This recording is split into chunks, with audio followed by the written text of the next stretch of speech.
Ladies and gentlemen, welcome to WWE News and Rumors. I am your host, Mr. Brandon Hodge. This video is brought to you by the WWE T-Shirt Club. If you guys want a brand new WWE shirt delivered to your door every single month, just hit the first link in the description and sign up. So it's been a little while since I've done an episode of WWE News and Rumors. The last one was actually before the Fastlane pay-per-view, so a little bit has happened. A few things have happened since then. That it's going to feel a little bit repetitive, what I'm talking about here, because you probably have heard it elsewhere, but I haven't had a chance to actually discuss it with you guys. And some people may know, this is some people's only place that they like listen to wrestling news, because they're not that into like trying to find all around the internet, trying to find it. They're just like, I'll just watch when Brandon does something, he'll keep me updated. So that's basically what some people do. But obviously the feed's back, so that's very interesting. His mask, I do have to say, I do like it now. I do like it now. I've seen it without the red lighting and the pink lighting. I did a reaction video to his return, and I'm like, what in the hell is that? It looks stupid. They did not do a good job with this. And then I actually had to pull up the actual picture, which I'm looking at now here on my phone, because I can't actually see the one I'm going to put on screen. This is what it looks like without the lighting, and it actually looks pretty decent. But anyway, guys, we're actually going to talk about some confirmed news stories as well as some rumors today, so we're going to go and jump right into here. So the first news story is actually about Andrade. So after the Fastlane pay-per-view, literally like 11 o'clock at night, for some reason they waited until after the pay-per-view to do this, they announced they have released Andrade from the WWE. So we've talked about here on the new show in the past, week or so, we've talked Andrade has requested his release from the WWE. Apparently WWE denied his release request. Maybe that part wasn't true about it, but he did request to be released. It looks like WWE has actually decided to go ahead and give that to him. So when a wrestler gets released from the WWE, they have something called a non-compete on their thing. So he actually can't work for another wrestling company for 90 days. So they give like a 90-day no-compete. But yeah, Andrade has been indeed released by the WWE now. So I guess officially he is now a wrestler again, because everyone in WWE are not wrestlers. They're sports entertainers or whatever. Even though I know most of the locker room would disagree with that statement. But anyway, Andrade has been released from the WWE. I'm sure he'll go somewhere else and do greater things. Just WWE, they have so many great wrestlers signed. There's just not enough room and spots and TV time for everyone, even though they do have 6 hours of TV, or no, I guess it's 5 hours of TV a week if we just count the main roster. So 5 hours of TV a week, there's really just not enough. Alright, the next news story is about WrestleMania. So this is about WrestleMania 37. So we now know the main events of each night. So WrestleMania this year is a little bit different. There's a 2-night special instead of just a 1-night deal. It's a 2-night thing. So the main event of the first night apparently is going to be Bobby Lashley versus Drew McIntyre for the WWE Championship. And night 2 will be Roman Reigns versus Edge for the Universal Championship right now. Those are the confirmed set main events for each night. I know a lot of people were hoping it was going to be Bianca Belair versus Sasha for night 1. Now they could change it, but as of right now, that is the planned 2 main events. Alright, the next news story is about Charlotte Flair. So in the last news episode, we talked about Charlotte Flair. She has magically disappeared from the WrestleMania posters for some reason. There was rumors going around it was going to be Asuka defending her Raw Women's Championship at WrestleMania against Charlotte Flair. But obviously, if you catch Raw last night, that didn't happen. Now we have a different opponent for Asuka at WrestleMania. It's actually going to be Rhea Ripley. Rhea Ripley versus Asuka for the championship at WrestleMania. That's a really cool match, but I believe it was originally scheduled to be Charlotte Flair. But as Rhea Ripley mentioned on Monday Night Raw last night, Charlotte isn't there. She isn't doing, I don't know if she's going to be good for WrestleMania or not, but apparently she has it. She has the thing causing this entire pandemic, and for some reason YouTube doesn't like me to say the word. But hopefully we'll know what I'm talking about. Charlotte has it, but apparently she is recovering from it, so she will be back for WrestleMania. But it looks like, I don't know if that had something to do with it, but maybe that's just one of the reasons they removed Charlotte from the WrestleMania poster. They weren't 100% sure that she was going to be cleared for WrestleMania, and at the same time they made the change of plans to have Rhea Ripley face Asuka. So there's 2 reasons. So this is just kind of an update on a rumor I talked about in the last news episode. So that's why Charlotte Flair was pretty much removed from the WrestleMania posters just for no reason it seemed. But now I guess we have a reason. All right, ladies and gentlemen. So that's actually all the confirmed news stories I had to talk to you guys about today. But don't you dare go anywhere, guys, because things are about to get good. Things are about to get a little juicy here, and I'm going to suggest for you guys to go and get your juice boxes out. Get your juice boxes ready, because ladies and gentlemen, it is now time. It is time to talk about some juicy rumors. All right, the first rumor is about Batista. This is also an update about a previous rumor from a previous episode. So I talked about how Batista has apparently been removed from the Hall of Fame class of 2020. He has not officially been inducted in the WWE Hall of Fame yet. and it doesn't look like he's going to be, at least not this year. So this year they're inducting 2 different classes since they couldn't have a ceremony last year. They're doing the 2020 ceremony this year as well as the 2021 ceremony for people. It's the same ceremonies but for 2 different classes, so it's interesting. But anyway, Batista has seemingly been removed from the 2020 class for some reason.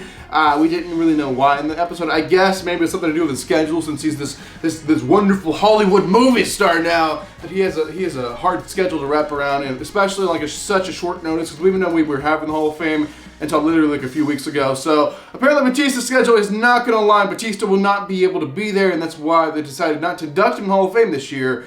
So I guess that's the update to that rumor. All right, the next rumor is about the brand new WWE Thunder Dome. So the Thunder Dome, hopefully we all know what that is. It's how WWE can do shows and have fans that are there, virtually, like they kind of like just your face on a screen. You're not actually there in person. So they can have fans there virtually and keep everything safe and still do shows during the pandemic.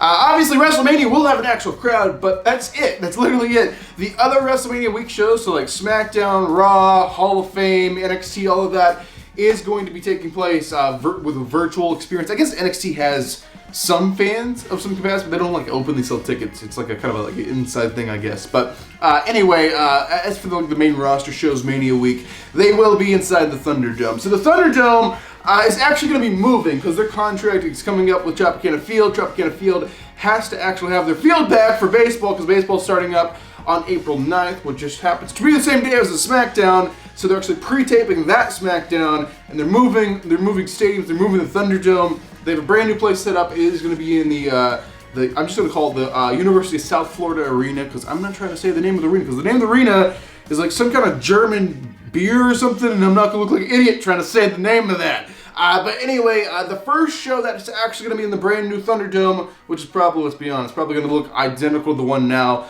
The brand new Thunderdome, the first show that will be taking place in there, I guess, will be Monday Night Raw.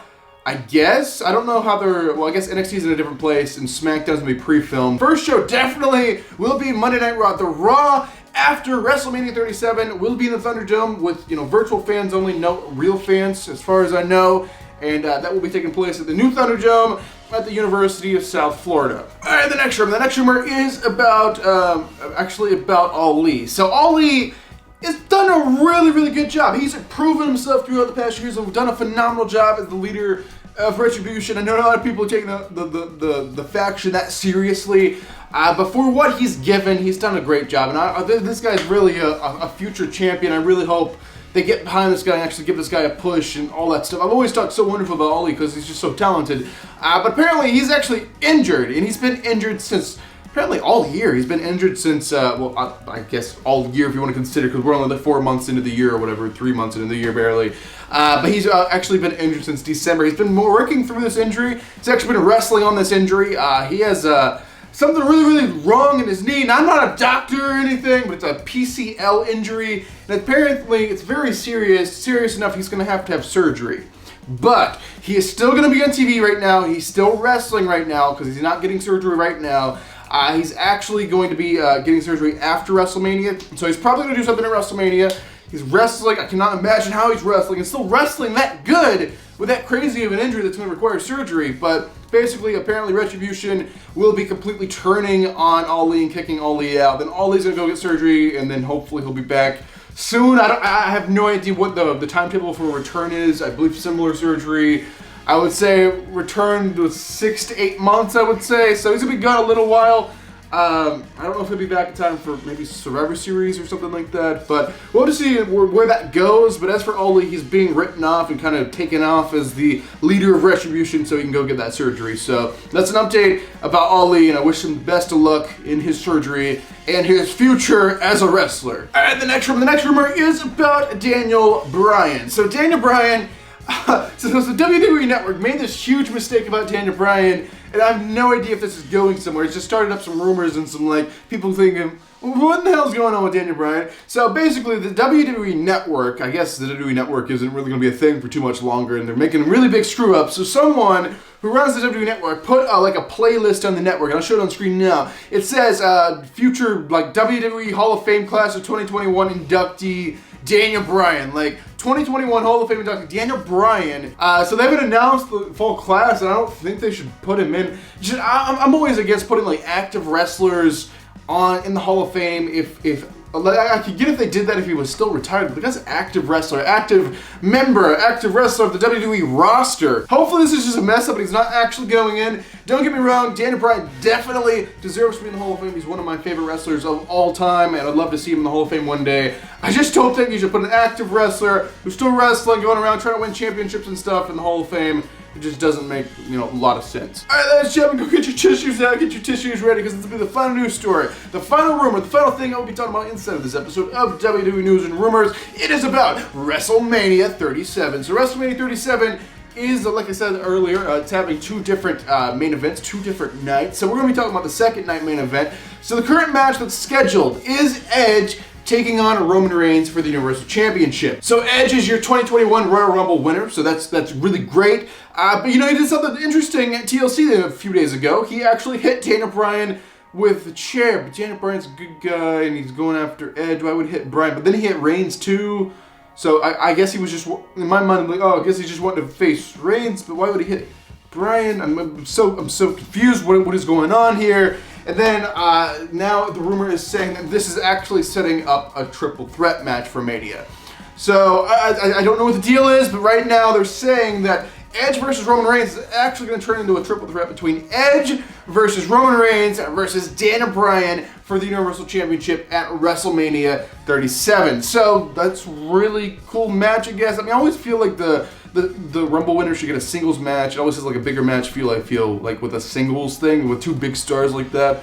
But they wanted to add Bryan in. My guess is so Bryan can take the pin or tap out or whatever the case may be, so like Roman doesn't look too weak if he loses the title to Edge. That's my mind, but apparently the reason backstage that this was changed is because Vince McMahon just wasn't satisfied. He just wasn't satisfied with the singles match. My guess is because Reigns was a good pin probably in the match. So I guess that's why Vince decided to put Bryan in the match. Hey man, what do we have for night 2 of WrestleMania? Edge versus Roman. Edge versus Roman. Who's gonna win? Wait. That means Roman has to lose. We can't make Roman look weak. That can't happen. All right, who doesn't have a match for WrestleMania we can use? All right, well, let's just put Daniel Bryan in the match and have him lose. Have him lose. Take him the pin. He'll take the pin. So yeah, don't worry. Let's do that. Just do it. Do it or you're fired. Just do it. So yeah, there you guys have it. That's actually going to do it for this episode of WWE News and Rumors. Hopefully you guys enjoyed it. Right now on the screen, I'm going to leave a link to 2 previous videos for you guys to check out, as well as a button to subscribe to this channel if you're brand new here. But thank you guys for watching this video. I am Brandon Hodge, and I will see you guys in the next video.